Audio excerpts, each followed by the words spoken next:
कहानी की शुरुआत होती है एक गांव से। नाम था धारपुर। उस गांव में एक 300 साल पुराना कुआं था। लोग कहते थे हर आधी रात उस कुएं के अंदर से एक रोती हुई लड़की की आवाज सुनाई देती थी। लेकिन एक बात सबको हैरान करती थी, गांव में जो भी लड़का उस कुएं का पानी पीता 3 दिन के अंदर वो गायब हो जाता है। न लाश मिलती न आवाज। इसी गांव में शहर से एक लड़का आया था, रवि। वह छुट्टियों में अपनी नानी से मिलने आया था।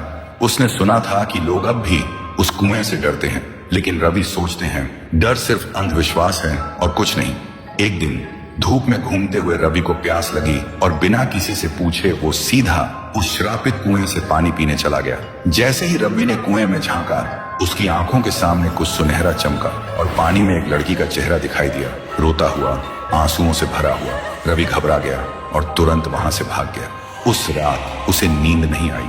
हर वक्त लगता कोई उसे देख रहा है और बुला रहा है। अब उसे भी डर लगने लगा था।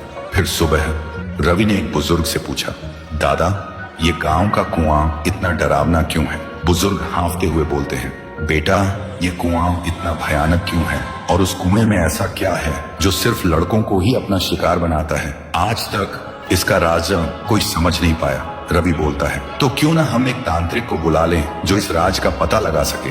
फिर गांव के सभी लोग इकट्ठा होते हैं और एक तांत्रिक को भी बुलाया गया था। तांत्रिक आंखें बंद करता है और कांपते हुए कहता है, ये तो बहुत ही भयानक है। कुएं के अंदर जो भी है वो मेरे बस के बाहर है। और वो तांत्रिक तुरंत गांव छोड़ के चला जाता है। गांव वालों के चेहरे पे डर और गहरा हो जाता है। लेकिन रवि के मन में अब सवाल उठते हैं, उस दिन मैंने जो देखा, क्या वो सिर्फ मेरा वहम था? और आज तांत्रिक ने क्या देखा जो डर के भाग गया? उसी दिन अमावस्या की रात थी। रवि कुएं के पास एक पेड़ के पीछे छुप जाता है। ठीक आधी रात को कुएं के अंदर से एक अजीब सी आवाज आती है और तभी कुएं के अंदर से एक लड़की बाहर निकलती है। वो डरावनी थी, लेकिन उसकी आंखों में सिर्फ दर्द। थोड़ी देर बाद एक लड़का बाइक लेकर गांव से गुजरता है। वो लड़की अचानक उसके सामने आ जाती है। लड़का तुरंत ब्रेक लगाता है, लेकिन कुछ ही पल में वो उसे गायब कर देती है। रवि ये सब देखकर हैरान रह जाता है। उसके दिमाग में एक ही सवाल घूमता है, ये कौन है और सिर्फ लड़कों को ही क्यों अपना शिकार बना रही है, लड़कियों को क्यों नहीं? तो दोस्तों, अगर आपको पता करना है कि कुएं में वो लड़की कौन है और वो सिर्फ लड़कों को ही क्यों अपना शिकार बनाती है, तो कमेंट करो, पार्ट 2 चाहिए।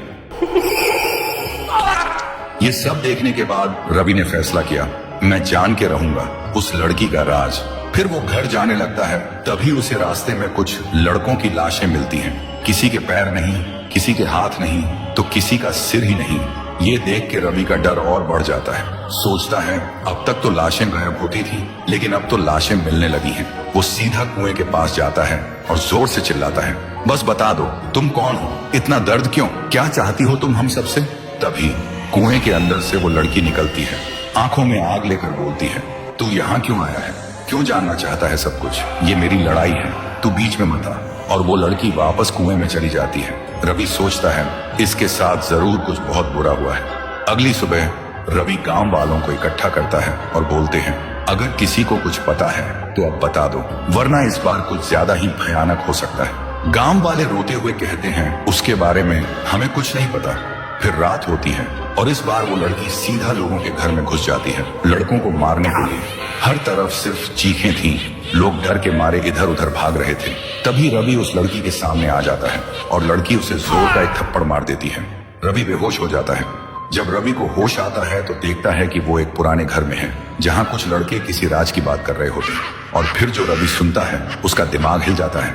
वो लड़की कोई और नहीं, गांव की ही एक सीधी साधी और मासूम अनाथ लड़की थी। नाम था मीरा। एक दिन मीरा स्कूल से घर जा रही थी। तभी कुछ लड़कों ने उसे छेड़ना शुरू किया। मीरा चिल्लाई, मैं सबको बता दूंगी। तभी उन दरिंदों ने उसे उठाया और जिंदा कुएं में फेंक दिया। वो चिल्लाती रही, मगर किसी ने नहीं सुनी उसकी चीख। और मरने से पहले मीरा ने एक श्राप दिया, जब मेरी चीख कोई नहीं सुन सका तो अब हर चीख में सिर्फ मौत होगी। गांव के हर लड़के को मैं ले जाऊंगी, एक एक करके। इस सब सुनते ही रवि घबरा जाता है। अब वो सब कुछ समझ जाता है, ये बदला है, एक आत्मा का बदला। अगली सुबह रवि पूरे गांव को सच बताता है। सुन के गांव वाले गुस्से से भड़क उठते हैं और कहते हैं, उन दरिंदों को वही मिलना चाहिए जो मीरा के साथ हुआ। फिर गांव वाले उन दरिंदों को पुलिस के हवाले कर देते हैं। और रात को पूरा गांव कुएं के पास इकट्ठा होता है। सब रो रो के कहते हैं, मीरा तुम्हारे गुनहगारों को अब सजा मिल चुकी है, अब हमें छोड़ दो। जो तुम्हारे साथ हुआ उसका हमें अफसोस है। तभी कुएं के अंदर से एक रोशनी चमकती है और एक ही पल में वो रोशनी आसमान की तरफ उड़ जाती है। तब से गांव के लोग सुकून से जी रहे थे। रात में बिना डरे आसमान में तारे देख पाते थे और हर साल गांव का हर इंसान मीरा के नाम का दिया जलाते थे उस कुएं के पास। तो दोस्तों, अगर तुम एक अच्छे इंसान हो और तुमने मीरा के दर्द को दिल से महसूस किया है तो इस वीडियो को लाइक करो और कमेंट में एक दिया जरूर छोड़ना। एक छोटी सी लड़की थी, नाम था गुड़िया। 6 साल की थी। गुड़िया मम्मी के साथ रहती थी। पापा हॉस्पिटल में थे, कोमा में। रोज शाम को मम्मी गुड़िया को कहानी सुनाकर सुलाती थी और दिन में मम्मी काम के लिए बाहर जाती थी।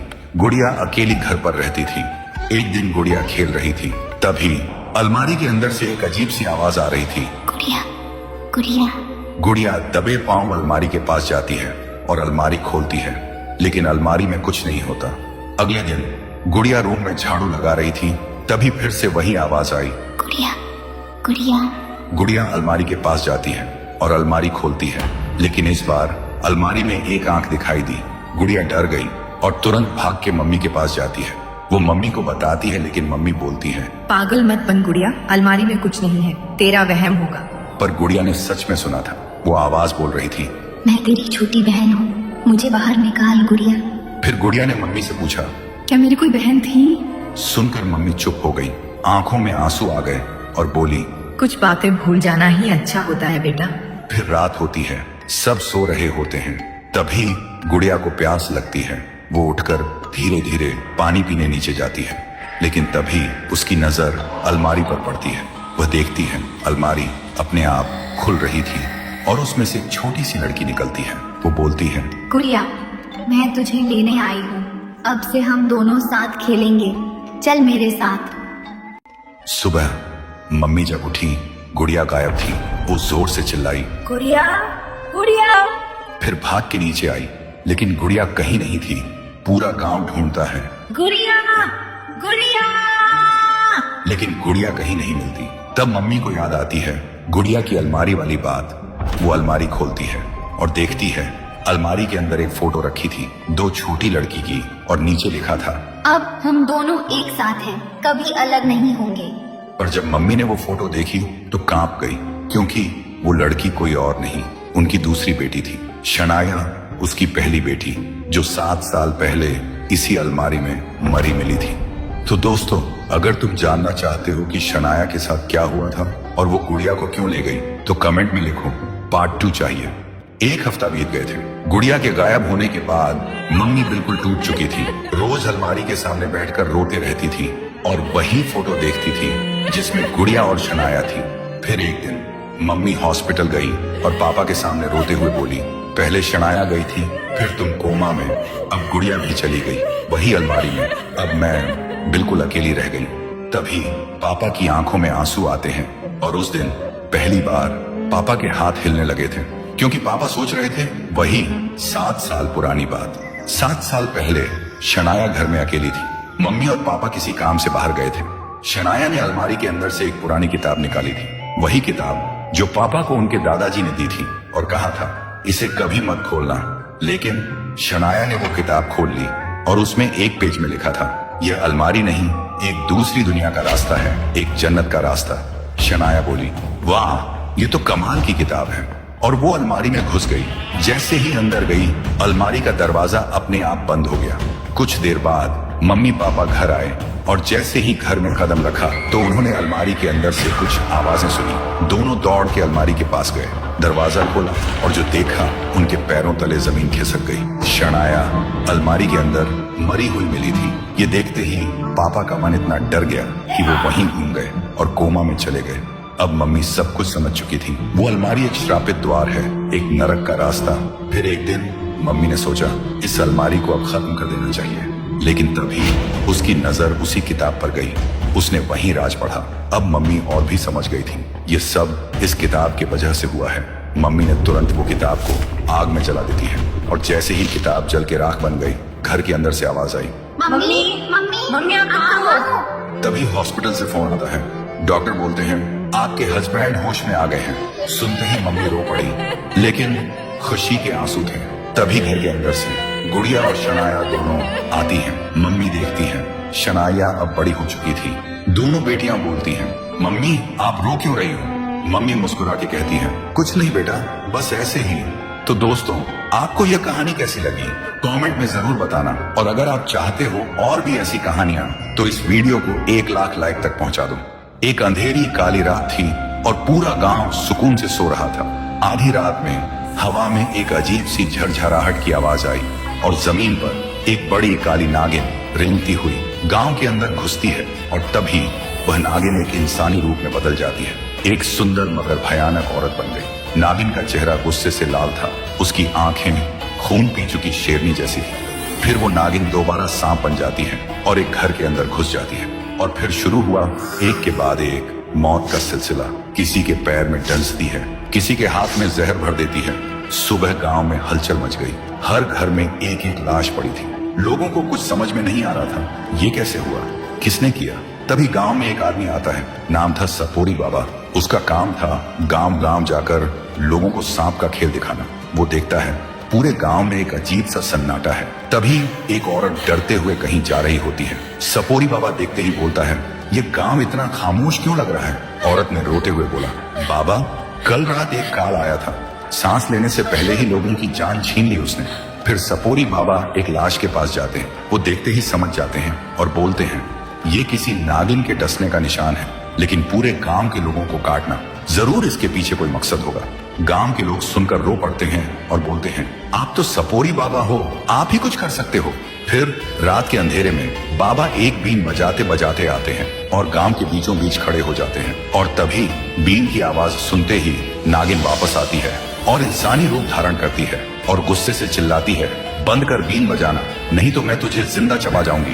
बाबा मुस्कुराता है और बोलता है, पहले ये बता तू ऐसा क्यों कर रही है? नागिन आंखें भर के कहती है, कुछ दिन पहले मैं और मेरा लाल रोड पार कर रहे थे, तभी एक नीली जीप बिजली की तरह आई और मेरे लाल को कुचल दिया। उसके 2 टुकड़े हो गए। तब से मैं बदले की आग में पागल हो गई हूँ और जिसे मन करे उसी को डंस रही। बाबा सोचता है, नीली जीप तो बस एक ही इंसान के पास है। फिर बोलता है, मैं तुम्हारे लाल के असली कातिल को जानता हूँ, लेकिन वादा करो उसके बाद तुम किसी और को नहीं मारोगी। नागिन बोलती है, ठीक है। बाबा बोलता है, उसका नाम है काली खरगोश, वो तुम्हें गांव के बाहर एक घर में मिलेगा। फिर सुबह नागिन काली खरगोश के घर पहुंचती है, खुद को एक मॉडर्न सुंदर लड़की बना लेती है और बोलती है, हाय हैंडसम, मैं तुमसे प्यार करती हूँ, आई लव यू। काली खरगोश का दिमाग हिल जाता है और बोलता है, मैं भी तुमसे प्यार करता हूँ बेबी। फिर दोनों रूम के अंदर चले जाते हैं। काली खरगोश शर्ट उतार के बोलता है, देखो बेबी, 6 पैक। और उसी वक्त नागिन अपना असली रूप ले लेती है और उसका काम तमाम कर देती है और बोलती है, मेरा बदला पूरा हुआ बेटे, अब मैं चैन से सोऊंगी। तो दोस्तों, अगर तुम्हें भी लगता है कि नागिन का बदला सही था तो कमेंट करो, जस्टिस फॉर नाग बेबी।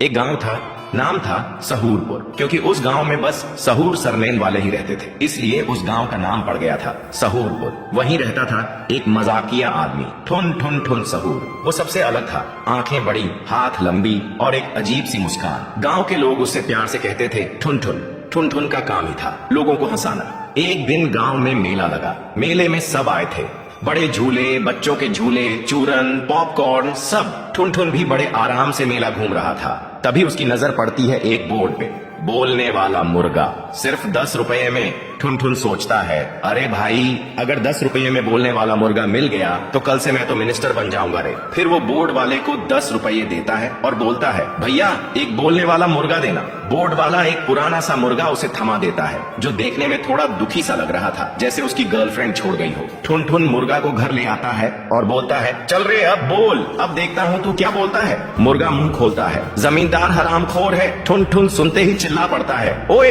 ये तो सच्ची में बोलता है रे। मुर्गा फिर बोलता है, और गांव के सरपंच ने स्कूल का पैसा चुराया है। ठुन ठुन सोचता है, अरे भाई, ये मुर्गा तो पूरा न्यूज चैनल निकला। अगले दिन ठुन ठुन रोड के किनारे पे चिल्ला चिल्ला के बोल रहा था, सच बोलने वाला मुर्गा, सच सुनना है तो बस 2 रुपए का टिकट लो। थोड़ी देर में लोगों का भीड़ लग जाता है और मुर्गा बोलता जाता है, मुंशी की चोरी, मास्टर जी की दूसरी शादी और रामलाल के टॉयलेट में भिस्की का अड्डा। गांव में हंगामा मच जाता है। सब लोग उस मुर्गे से डरने लगे थे, कहीं उनका भी सच ना बाहर आ जाए और ठुन ठुन भी गांव में और ज्यादा छा गया था। लेकिन दुश्मनी भी बढ़ने लगी थी। एक रात जमींदार ठुन ठुन के घर आया और गुस्से में बोला, अगर तू इस मुर्गे का मुंह बंद नहीं करवाया तो तुझे फ्राई करके कुत्ते को खिला दूंगा, और धमकी देकर चला गया। ठुन ठुन घबरा गया, पर मुर्गा बोला, टेंशन ना ले ठुन ठुन भाई, प्लान भी रेडी है। ठुन ठुन बोला, तू तो बड़ी चालाकी से बोलता है बे। मुर्गा ने आंख घुमाई और बोला, अरे मैं बोलता ही इसलिए हूँ क्योंकि मैं मुर्गा नहीं, रॉ का सीक्रेट एजेंट हूँ, अंडरकवर पे था।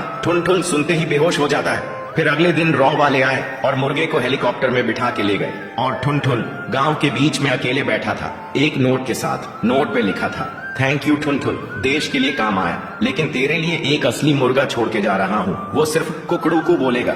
तो दोस्तों, अगर आपको भी ठुन ठुन की तरह कभी जिंदगी में बोलता मुर्गा मिला हो तो कमेंट करो कुकड़ू को।